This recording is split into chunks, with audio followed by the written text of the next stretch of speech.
Aujourd'hui, c'est le miel qui nous intéresse. Cette substance liquide et sucrée 100% naturelle est produite par les abeilles. Et elles peuvent nous donner un miel de miella ou un miel de nectar. Le miel de miella est issu du miella, une substance sucrée émise par de petits insectes qui pompent la sève des feuilles de certains arbres comme le pin, le sapin ou le tilleul, la transforment et en rejettent l'excès. Les abeilles récupèrent ce miella sur les feuilles de l'arbre pour fabriquer leur miel.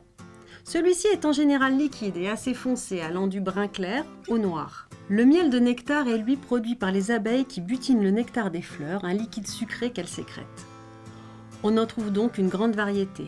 Miel de bleuet, de bruyère, de lavande, de tournesol, d'acacia et bien sûr miel toute fleur. Sa couleur du jaune pâle au brun foncé, sa consistance, liquide ou crémeux, sa saveur et son parfum dépendent des fleurs butinées par les abeilles. Parmi les nombreuses variétés de miel, voici les 4 les plus réputées en France. Le miel d'Alsace et le miel de Provence d'indication géographique protégée, le miel de sapin des Vosges d'appellation d'origine contrôlée, le miel de Corse d'appellation d'origine protégée, mêlé di Corsica. Il existe également des mélanges composés de miel et d'un peu de gelée royale, une substance riche en vitamines sécrétée par les abeilles nourricières pour nourrir la reine de la ruche. Une cuillerée à café le matin de ce mélange aide à tonifier l'organisme.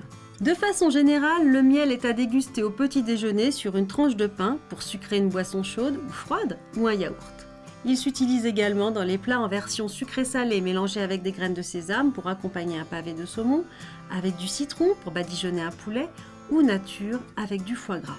On le déguste aussi sur des types de fromages à pâte molle de type camembert, rocamadour, brie ou chèvre.